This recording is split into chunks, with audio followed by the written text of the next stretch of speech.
Sans transition d'ailleurs, Talibé, on va évoquer à présent donc ces mesures qui sont annoncées par le gouvernement guinéen en faveur de nos compatriotes en difficulté en Tunisie, sous le sol tunisien. Oui, Maurice Sanda annonce entre autres la mise à disposition d'un montant de 100 000 $ pour justement... Il faut rappeler qu'une cellule de crise s'est réunie samedi. Oui, il y a une série de crises de Guinéens de l'étranger qui existent et qui se réunit donc à chaque fois que des Guinéens se trouvent confrontés à des problèmes. Mais une cellule de crise, a-t-on appris, qui va désormais être rendue permanente. Oui, permanente. Ouais. Donc le ministre Maurice Sanda annonce une enveloppe de 100 000 $ en faveur donc des Guinéens qui sont du côté de la Tunisie. Mais comme la Tunisie où la Guinée n'a pas d'ambassade. Où la Guinée n'a pas d'ambassade parce que la Tunisie relève de l'ambassade de Guinée en Algérie. Donc le ministre annonce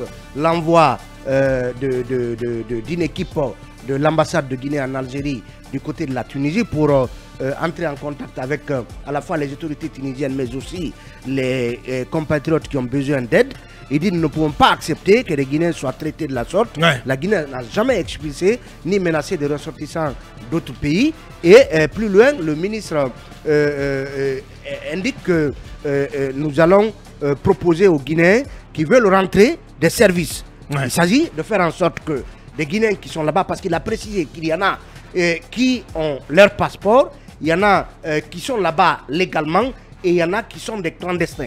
Maintenant, si parmi nos compatriotes, il y en a qui souhaiteraient rentrer, donc le gouvernement guinéen entend mettre en œuvre tout ce qui peut permettre ce retour justement de nos compatriotes qui se trouvent pris en chasse, parce qu'on a vu plusieurs vidéos. Hier j'ai regardé une vidéo où vous entendez des Guinéens s'exprimer en sous-sous et dire vous voyez qu'ils sont en train de nous jeter des pierres. Donc une sorte d'intifada dans certaines localités entre des Tunisiens et des subsahariens, dont des Guinéens. Ce sont des images absolument honteuse, et c'est l'extrême irresponsabilité, parce que j'ai bien aimé cette sortie de Cheikh Tidiane Gadio, voilà, qui peut-être avant d'en parler, Talibé, est-ce que il y a des contacts qui sont mis à disposition de nos compatriotes en Tunisie pour vous en savez quelque chose ou pas? Est-ce qu'il y a des numéros qu'ils peuvent joindre lorsqu'ils sont en difficulté pour éventuellement tenter de se sortir du danger? Je l'ai vu au JT de la RTG, il y a bien un numéro qui a été mis à disposition. Lequel? Un WhatsApp. Un numéro de téléphone, oui. Lequel? Ils ont précisé que c'était un numéro. Mais personne ne connaît, monsieur. Non, ils l'ont dit. Moi, je n'ai pas noté c'est quoi le numéro, mais le numéro a été cité. Mais il faut le vulgariser. Ça a été cité au JT de la RTG hier nuit. Ça ne suffit pas, monsieur. Bon, le JT, en tout cas, l'essentiel des Guinéens, on est censé le suivre. Bien, on devrait agir au-delà des bons mots. Si c'est les bons mots, la Guinée serait le pays le plus puissant du monde ou le plus aisé. Mais qu'est-ce qui est fait de ce jour à aujourd'hui concrètement pour nos compatriotes? Nous, le samedi, on a eu un Guinéen du côté de la Tunisie, mais qui disait témoignage assez qui ont émouvant, des passeports réguliers, qui ont des visas, les Noirs ne sont plus les bienvenus en Tunisie. D'ailleurs, tous les services rappellent aux Noirs, restez chez vous, ne sortez pas. Pendant ce temps, qu'est-ce qu'ils sont en train de manger? Qu'est-ce qui est fait? Il y a combien de Guinéens qui sont en Tunisie? Est-ce que le nombre est connu? Pas du tout. Qu'est-ce qui est fait pour, en tout cas, les sauver? Pendant ce temps, il y a d'autres pays qui ont déjà envoyé les premiers vols pour rapatrier leurs compatriotes. Effectivement. Mais si on se met à dire on va, on le fera quand? Qu'est-ce que ceux-ci mangent pendant qu'ils ne sortent pas de chez eux? Ils sont terrés. Il faut aller au-delà des mots. Qu'est-ce qu'il leur a dit? Il faut aller au-delà des mots. Maintenant, là, il faut agir pour rapatrier tout ceci. Parce qu'aujourd'hui, les Guinéens, les Africains qui sont de ce côté n'ont plus le droit de travailler, parce que même les patrons leur disent ne sortez pas, restez chez vous. Est-ce qu'ils ont suffisamment, en tout cas, de moyens pour continuer à vivre, à se traiter, et du côté des malades? Vous savez que la plupart des Guinéens se traitent dans les cliniques tunisiennes. Que sont-ils devenus ces malades et autres Guinéens? Il faut aller. Vous avez vu ce que l'ambassade du Mali en Tunisie a fait. L'ambassade rassure les Maliens de Tunisie de la grande attention des plus hautes autorités du Mali et leur demande pour ceux qui le souhaitent à s'inscrire pour un retour volontaire. Et pour toutes les informations utiles, contactez le deuxième conseil au numéro. Voilà, donc des numéros précis sont donnés et je pense que cela est largement ventilé. Vous parliez de Cheikh Tidiane Gadio qui a volé dans les plumes des autorités tunisiennes. Oui, qui s'est offert une sortie sanguine contre le président tunisien Kais Saied parce que justement il reprend un peu une formule célèbre, comme disait l'autre, un président ne devrait pas dire ça. Il précise, il poursuit, vous n'avez pas humilié par vos propos populistes et racistes vos compatriotes africains subsahariens, mais le grand peuple tunisien a la belle identité afro-arabe assumée. L'adhésion d'un chef d'État d'un pays aussi raffiné que la Tunisie aux théories haineuses du grand remplacement est une catastrophe pour toute l'Afrique. Dommage. Très caustique, mais ce président, il surprend. D'abord, on a découvert un président qui, à bien des égards, a des relents d'un dictateur, et pourtant professeur de droit estimé à l'époque, respecté, mais aujourd'hui il est en train de tout fermer. C'est un pays qu'il est en train de bâillonner, de guillotiner, et maintenant il livre les Africains, les subsahariens à la vindicte populaire. Bien, allez-y cabinet, très rapidement. Mais je suivais ce matin sur RFI l'ancien président tunisien justement qui interpellait, qui fustigeait cette attitude et qui dit que c'est un peu, comment vais-je dire, cette envie aujourd'hui d'assouvir un certain électorat et qui fait qu'aujourd'hui que vous avez à la tête des pays, des partis politiques qui font dans un populisme exacerbé et dont le seul objectif est de s'assurer une sympathie. Sauf que quand on regarde ces 10 dernières années, la Tunisie quand même est un pays où beaucoup de gens viennent, des Africains, c'est en fait une destination importante.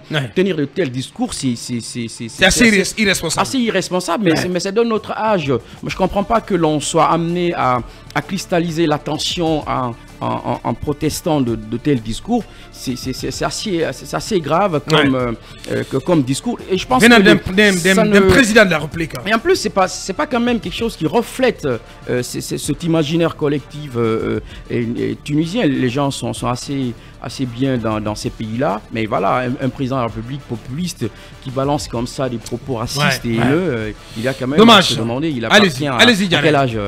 Dommage. Allez-y, Yaraï. Moi, en tout cas, la promptitude avec laquelle la population tunisienne est allée dans la violence vis-à-vis de nos compatriotes africains me fait comprendre qu'il y avait des violences à l'égard de ses compatriotes, mais c'était fait de façon voilée et personne n'en parlait. Il a fallu que le président Kais Saied tienne ce discours pour amener le déclic et paf, les gens se sont mis là-dessus. Je pense que c'est pas digne d'un président de la République de tenir des propos aussi irresponsables que les propos qu'il a tenus. Encore une fois, c'est vrai que nous acharnons aujourd'hui contre la Tunisie, mais je pense que les présidents, les dirigeants africains doivent pouvoir réunir les conditions chez nous pour permettre à ces jeunes gens de rester chez nous, de travailler ici, puisque personne d'autre ne viendra propulser le développement chez nous. C'est très important parce que le plus souvent, quand nous partons chez les autres, surtout dans les pays arabes, ça se passe de commentaires. J'ai fait le Maroc, j'ai fait 1 mois au Maroc, mais je voyais des Marocains se moquer de moi avec des poupées noires. Mais bien sûr, avec des poupées. Oui, un enfant à la gare de Marrakech, un enfant marocain m'a vu et il a failli fuir pensant qu'il avait vu un monstre. C'est quand même, je pense, ça arrive, c'est des choses qui arrivent. J'ai constaté également aussi. Oui, et après vous voyez, ils sont avec les parents ne réagissent pas et ça continue comme ça. Ça veut dire tout simplement que de ce côté-là. Mais beaucoup parmi eux, ils connaissent même pas l'Afrique noire. Mais bien sûr, c'est dommage. Ils demandent même parfois quand ils voient un Africain noir, est-ce que nous nous habillons? Parce que pour eux, les Africains noirs sont des animaux, sont des chimpanzés. Je pense que c'est extraordinaire ce qui se passe. Les dirigeants de l'Afrique noire doivent se bouger pour changer cette tendance. Sinon, on va continuer à être humilié de la sorte.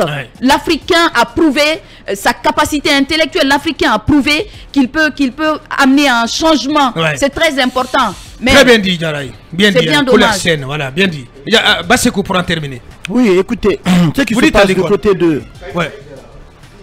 Mais il aurait commencé aujourd'hui à retirer son pays de l'Union africaine, Ouais. à cesser de faire jouer Mais certainement, la Tunisie. sincèrement, ce qui me dans les désole, c'est compétitions que malgré cette avalanche de condamnations venant de partout, le monsieur n'est pas capable de retirer ses propos. Mais il ne peut pas retirer. Aujourd'hui, mais ce non, quand monsieur même. est en train Mais d'enfoncer quand même, c'est son un pays. intellectuel. Il Il doit est dans savoir une- qu'il a choqué l'humanité. Il est dans une politique à C'est très grave. Moi, je ne suis pas du tout. Sincèrement, c'est très grave. Moi, je suis pas du C'est tout. humiliant la Mais il a peine échoué. pour son pays. Allez-y, Bassi. Il a échoué. Ouais. Si vous Allez-y. échangez avec les Africains qui sont établis en Tunisie, surtout nos compatriotes, eh bien, ils vous décrivent une situation mais difficile.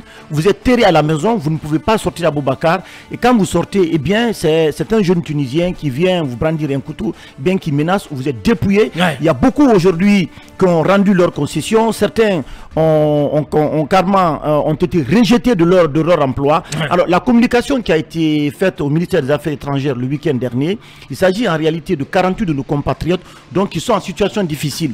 Et les 100 000 dollars qui ont été débloqués, c'est pour justement aider les 48 Guinéens qui sont en situation difficile, qui n'ont pas de logement, qui n'ont pas de nourriture. Ouais. Et c'est pour ces 48 personnes-là, logiquement, les 100 000 dollars ont été débloqués. Donc samedi, et logiquement aujourd'hui, ils doivent percevoir les 100 000 dollars. L'autre communication, Comment ça va se gérer? Ouais. Comment ça va être géré? Non, comment ça va se gérer? C'est qu'il y a notre représentant du côté donc, de l'Algérie qui va être appuyé par une mission donc, de Conakry et par la diaspora guinéenne donc, établie du côté de donc, la Tunisie pour voir les Comment efforts. ça? Une Mais diaspora c'est juste- qui est traquée de la sorte. Non, attention Aboubacar, il y a des Guinéens, je vous dis, qui sont en situation régulière donc en Tunisie. Ce n'est pas tout le monde. On vous dit que ce sont mais 48. ce dont on parle, Attendez. Bassirou, ce dont Ouais, on parle, plus. il s'agit, Oui. on parle pas de Guinée en situation régulière ou pas. Oui, nous, Tout le c'est ce monde. que je Mais il y a vous dis. un discours, Oui, il y a attendez, eu des Aboubacar. propos racistes.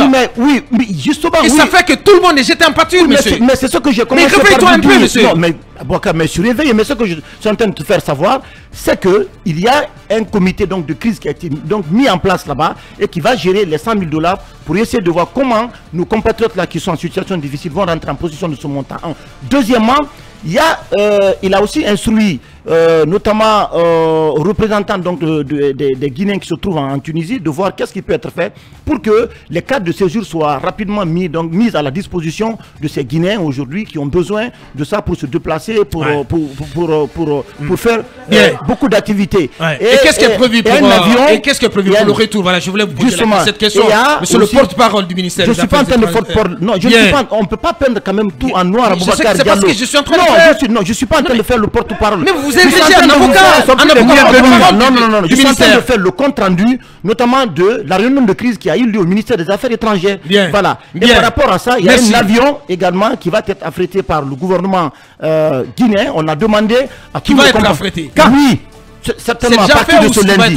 Non, ce n'est pas encore fait parce que il faut d'abord recenser. Il faut que tous ces Guinéens qui sont donc en situation difficile aujourd'hui soient recensés. Merci. Et ensuite, on a demandé clairement aux Guinéens qui sont là-bas de se mettre à l'abri parce que la situation est assez vraiment difficile. Voilà, je pense que la coupe est pleine. Et d'un mot, cette cérémonie qui allait tout à l'heure à Koloma pour le démarrage des travaux de construction du centre directionnel de Koloma. Voilà.